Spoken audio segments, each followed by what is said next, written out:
สบายดีพี่น้องสุขุสุคนลุกมายามเศร้าๆเด้อจ้าFCสุขุสุคนไม่น้อยลุกมากับเสี่ยวจอยกะยังบ่ทันเมื่อเด้อพี่น้องเด้อเพิ่นยังบ่ได้แล้วเวียกเนาะเมื่อวานนี่ก็มีเรื่องเล็กๆน้อยๆพี่น้องเอ้ยเสี่ยวจอยเพิ่นก็อยากเว้าเล็กๆน้อยๆบ่แม่นว่าแนวนั้นแนวนี้เด้อจ้าพี่น้องเด้อ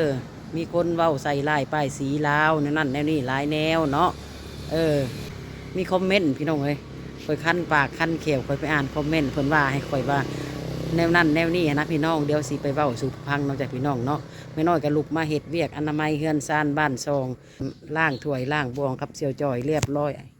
เมื่อเวียกเฮือนเวียกซานแล้วเวียกเฮือนเวียกซานก็พากันนั่งเล่นก่อนเด้อพี่น้องเด้อนั่งเล่นรอท่าเขาเอาเอกสารอยู่สวรรค์ออกมาให้เนาะค่ะทุกคนเนาะเดี๋ยวเขาก็สินึ่งข้าวนึ่งน้ำเผ็ดกับข้าวกับน้ำพี่น้องเดินเฮือนเขาก็สะอาดแหละปัดอนามัยแหละเมียนเฮือนเมียนซานเรียบร้อยแล้วก็มานั่งเว้าพื้นกันน้อยหนึ่งเนาะพี่น้องเนาะมีคอมเมนต์เพิ่นว่าให้คอยกับเซียวจอยพี่น้องเลยมานั่งเว้ากันก่อนเนาะโอ้เว้าพื้นนี่แหละมีคอมเมนต์สบายดีพี่น้องทุกคนลืมยังบ่ได้กลับเถื่อแม่จอยก็ได้ว่าสิเมื่อบ้านบ่ได้ ยัง เมื่ ไม่ อ ได้แล้วเวียกเนาะเอกสารยังบ่ทันแล้วเถื่อไปอ่านเบิ่งคอมเมนต์เขาวายเฮาเฮ้ยเท่าละล่าว่าคลิปด่าคนกะเอาออกมาเป็นคลิปได้เนาะว่ามันโมเมนต์สั้นๆเลยพี่น้องเด้อเฮานั่งกินข้าวกินน้ำกันคอยจะถ่ายคลิปกินข้าวอยู่แล้วเนาะเซียวจอยคนก็อยากให้เมื่อวานนี่หันมีเรื่องจักเล็กจักหน่อยชาวบ้านผู้สารแนเสือกเรื่องของชาวบ้านแหละว่าให้เราเว้าให้เราเกี่ยวกับ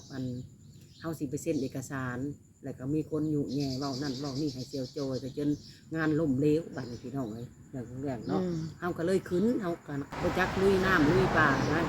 เมื่อวานนี่พี่น้องเรื่องของเรื่องนั้นเจ้า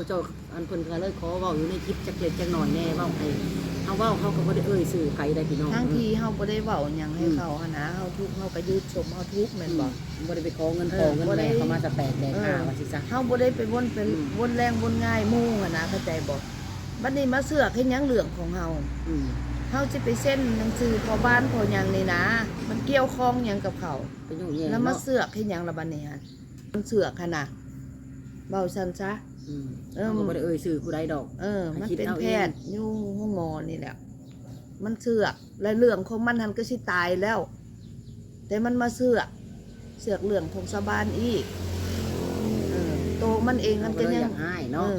ก็คือยังหายตัวเองดีละบ่ตัวเองดีแล้วก็อยากเมื่อแล้วนะเรื่องของเรื่องนะแล้วก็อยากมาเสียเวลาอยู่นี่2-3 วันแล้วเราคิดว่าแล้วเวียกมาเส้นหนังสือเขาคิดว่าสิแล้วเวียกแล้วเนาะเมื่อวานนี่เนาะแล้วเมื่อวานนี่เขาก็มาเบิ่งกักแน่แล้ว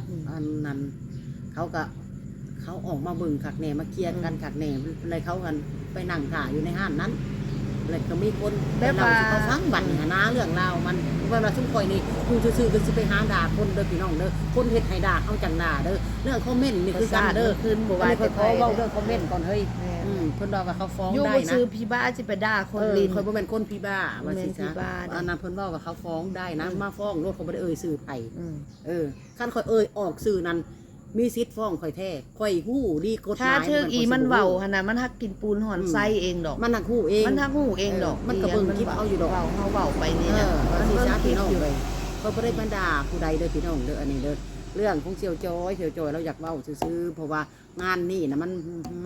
มันถูกยุแย่มันเลยบ่สำเร็จเรื่องของเรื่องเนาะและผู้คอมเมนต์นั่นก็ว่าดีพ่อแล้วบ่ได้เกี่ยวว่าข่อยว่าข่อยแนวงานบ่มีปัญญาเฮ็ดคลิปมัเป็นหยังข่อยสิบ่มีปัญญาเฮ็ดคลิปข่อยเฮ็ดคลิปมานี่4-5 ปีแหละเป็นหยังข่อยสิบ่มีปัญญาเฮ็ดคลิปข่อยถามแน่ข่อยบ่ได้ออกด่าซุมเจ้าใดเรื่องของเสี่ยวจอยเราเว้าให้คนที่ว่าเว้าให้เราก่อนเราบ่ได้เฮ็ดหยังให้เขาก่อนเราบ่ได้วุ่นวายชีวิตเขามาวุ่นวายชีวิตเราก่อนเราจังเว้าให้เขาแม่นบ่เสี่ยวเขามันเป็นพนักงานแต่ว่าฮักเขาบ่รักษาพนักงานเขาแต่มันมาเสือกเรื่องของชาวบ้านนี่นะสิสร้างสอนมันมื้อนี้นี่แหละดีอยากชั่วเฮาก็บ่เคยว่าสิเฮาสิดีสิชั่วแต่ตัวเองน่ะมันดีพอแล้วบ่อีมันเว้าหั่นนะมื้อนี้แหละสิไปจัดการมันน่ะมื้อนี้แหละสิไปจัดการมีคลิปเสียงเรียบร้อยสิไปจัดการมันมื้อนี้นี่แหละเขาอัดคลิปมื้อนี้หั่นน่ะสิเอามันอยู่ค่าห้องหมอหั่นโลดมันยักเสือกโพดนี่ไอ้เสี่ยวจอยก็ยังขึ้นค่อยบ่เคยด่าคนจ้าเถื่อค่อยบ่เคยด่าได้อยู่บ่ซื่อค่อยสิมาด่าคนค่อยบ่แม่นผีบ้าค่อยสิมาอยู่บ่ซื่อไปด่าคนลิ้น มันบ่แม่นค่อยหึนแล้วค่อยหึนแห้งแล้ว เรื่องของตัวเฮานี่นะมันมาเสือกเฮ็ดหยังเฮาหากินแต่เฮานี่นะทุกอย่างปากมองเฮาก็ไปหากินด้วยเพื่อด้วยแห้งเฮานี่นะแล้วมันมาเสือกเฮ็ดหยังค่อยบ่ได้ค่าอันสิ่งที่ผิดกฎหมายคือมันเว้าเนื้อนั้นซะค่อยบ่มีเงินมีคำคือมัน โดยส่วนของข่อยนะเว้าขึ้นคอมเมนต์เด้อพี่น้อง ชีวิตครอบครัวตัวเองดีจังคอยเว้าให้หมู่เด้อตัวนี้นี่เด้อชีวิตครอบครัวตัวเองบ่ดีแล้วบ่ต้องเว้าให้หมู่ อันเยอะอันยะเนี่ยเด้อ เบิ่งชีวิตครอบครัวตัวเองก็ยังไปส่งเขาพี่น้องอยู่คุกอยู่ ยังมาเว้าให้หมู่มาไปส่งเขาคนอยู่คุกอยู่ก็ยังมาเว้าให้เขาโอ้ยเว้าความรู้ญาติเด้อพี่น้องเอ้ยมันหึนแฮงยังหึนอยู่เดี๋ยวนี้น่ะแม่จ้อยบ่เคยด่าคนดอก เนาะ บ่เคยด่าบ่เคยหยังชีวิตครอบครัวเฮา ด่ากระยาก็หังบ่ได้ออกสื่อไผ เฮาบ่ได้ไปขอกินข้าวเฮือนเขานะเดี๋ยวนี้นะ ดูแต่สิฮู้เอง มื้อนี้หั่นคันเว้าพื้นน่ะตีกันแล้วจังคอยเว้ากันตามหลังก็ได้มื้อนี้น่ะสิเอามันคักๆโลดขึ้นแห้ง ใจเย็น แม่จ้อยหืนแห้งแม่จ้อยเป็นคนแบบคือแนวนี้แหล้วบ่ได้ไปวานไปวุ่นวายอยู่ใส่ชีวิตครอบครัวไผเฮ็ดแนวใดโอ้เจ้าขาอันนี้จะไปเฮ็ดอันนี้ แต่ละมื้อแต่ละมื้อจะไปเฮ็ดอันนี้ค่อยบ่ได้ว่ามีเวลาแนะนำอันนำก้นคนว่าสิไปใส่ ชาวบ้านว่าสิซะ โอ้ย ข่อย บ่ บ่ ได้ ได้เอา เสื เว อ ลาหาเงินหาคำข่อย ไผสิหากินแบบใดข้อยก็บ่ได้เสือกไผสิเฮ็ดหยังกับปัญญาหัวสมองไผสมองมัน ไปเกี่ยวหยังกับเขาเนาะ ไปเกี่ยวหยังกับเขาบ่ได้หาเลี้ยงเฮา ล่วงงิน เฮาก็บ่ได้ไปขอเขามาใส่มาจ่ายหึนแล้วไม่จ้อยหึนได้อย่ามาดูถูกได้ยามเจ้ามีเจ้าลงได้เจ้าก็สิลงได้คือกันเจ้ารวยนะ ขึ้ได้เจ้าก็ลงได้ เจ้าขึ้นได้เจ้าก็ลงได้คือกันเจ้าจะเผาเฮาเจ้าจะเผาเว้าให้คนอีมันเว้าให้ค่อยนี่น่ะบ่โดนดอก เจ้าน้อยเขาก็จับหัวมันเข้าคุกอีก มันเฮ็ดหยังตื้อแก้ใจมันก็หูอยู่บ่ต้องเว้าหลาย มันเจอแล้วเดี๋ยวนี้มันวุ่นวายอยู่มันอยากได้อันคนมันออกมาสิตายแล้ว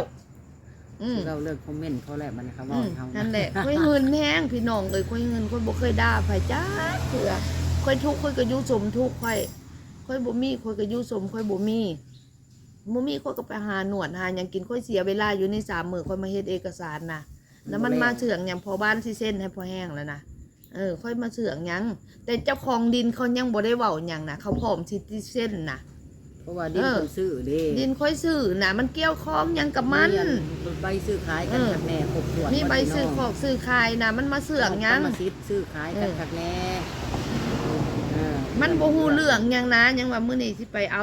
จัดการมันอยู่โรงหมอหั่นน่ะยังว่ามันอยู่ล่ะบ่เป็นนะยังว่าสิไปสั่งสอนมันนี่นะมื้อนี้นะสิเอามันคักๆเบิ่งมันอยู่ล่ะบ่เป็นปากมันหั่นน่ะสิเอาปากมันหั่นแหละมันสิรวยหล่นผ้ามันก็รวยหล่นนะปากมันบ่ดีน่ะเอาซีมันออกปากแล้วนะเงินแห้งนะพี่น้องเอ้ย พอแล้วได้แล้ว เงินได้เฮานะเงิน คอย ได้ เงิ ดี นค ได้ อมเมนต์เขาไม่ได้เงินเขาไม่ได้บอกให้ปล่อยเขาเงินดอกน้องพี่น้องแล้วมันคนละชวนกันเด้ออันนี้เขาจะเล่าเรื่องกูคอมเมนต์ นั่นอยู่บ่ซื้อค่อยสิไปด่าคนพี่น้อง ลืมเลยนะเห็นจ่อยเบ้าร้ายเขาลืมเลยเขาสิเบ้า ไปอยู่ละล่ะก็สิไปด่าคนเพื่อ เป็นยังยังออกมาได้เนาะเป็นยังเชียวออกมาบ่ได้พวกเจ้ามีความสุขพวกเจ้าก็ยังลงเฟซลงไลน์เนาะลงให้คนฮู้ข่อยมีความสุขข่อยไปกินนั่นไปกินนี่ไปพวกเจ้าเครียดพวกเจ้าก็ว่าเครียดนั่นนี่ก็ยังลงเฟซลงไลน์เครียดพิษกับลูกกับผัวก็ลงเฟซลงไลน์ให้พวกกันนะกับหมู่กับผัวก็ลงเฟซลงไลน์เป็นยังสิลงบ่ได้ก็ตามน่ะแม่นบ่เคยคนเฮาเนาะ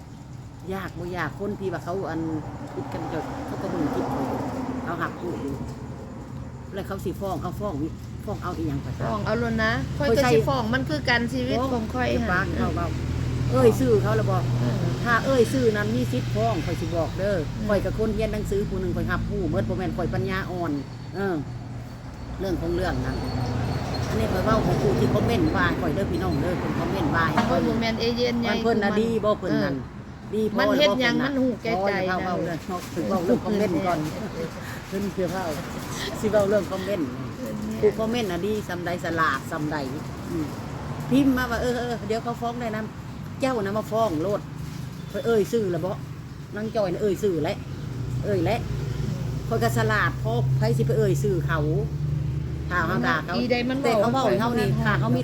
มีหลักฐานน่ะเฮาก็ไปฟ้องเขาได้ อืม ข่อยสิบอกเจ้าบ่แม่นข่อยบ่ฮู้นั่น5ฮู้10ดอกข่อยก็ฮู้อยู่กฎหมายนั่นข่อยรับฮู้ดีเด้อว่านั่นกฎหมายเจ้าบ่ต้องมาเว้าแก้วนั่นคนบ่ฮู้ที่บ่ฮู้แดนจังพิมพ์มาว่าเขาฟ้องได้นะแอน อีมันบอกให้ค่อยนี่นะผู้คอมเมนต์นั้นบ่ได้ฮู้ที่ฮู้แดนคอมเมนต์ซุม4ซุม5อย่าจุเก่งหลายผู้คอมเมนต์นะเด้อข่อยสิบอกเด้ออันนี้เขาเว้าถึงเรื่องคอมเมนต์เด้อพี่น้องเด้อแม่น้องก็ต้องขอโทษขออภัยเด้อเว้าเฉพาะคนเด้อจ้ะพี่น้องเด้อ พลาดวันใดเกิดขออภัยแม่จอย ว่าในเสียจอยหิวแห้งเฮาก็มาแต่แทกดินแทกดอนกันลุยที่ตกต้มขึ้นผู้ขึ้นพ้าว่าที่ซะลงห้วยลงห้องเนาะกี่ต้มเรือหาบมาหิวเข่าเพิ่นก็จักง่ายแบบงานล่มเหลวไหนเขานั่นพอแห้ง เรื่องของเรื่องหั่นมื้อนี้สิแลนไหมมื้อนี้ฮะ เอก ว่าสิ สาร ซะ มัน พี่น้อง สิทานพอแห้งแล้วนะ เอกสารมันสิผ่านเรียบร้อยแล้วเขาสิซื้อน้ำลาวแล้ว เป็นบ้านอัน แล้วก็มีคนเป่าหูเขา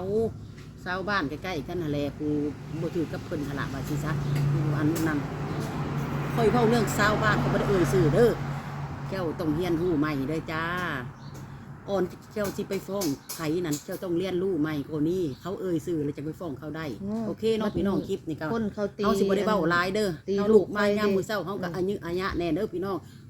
บ่จบบ่งามเลยขอโทษขออภัยนำ บุสุภาพนั่นนึงพี่น้องเอ้ยขอโทษขออ พ ภั อย กันคลิปใหม่เด้อ FC ทุกคน มันหืนมันยังหายพี่น้องเอ้ย เดี๋ยวพาเว้าล้างให้หายกัน มันหืนเนี่ย เอาเว้าสมเหตุสมผล เออ สมหมากสมหยังก็ยาเฮา นี่ยังกะยา อันนั้นเขาเว้าเขาเฒ่าได้เฮาต้องยักได้เนาะเฒ่าก็สร้างเฮา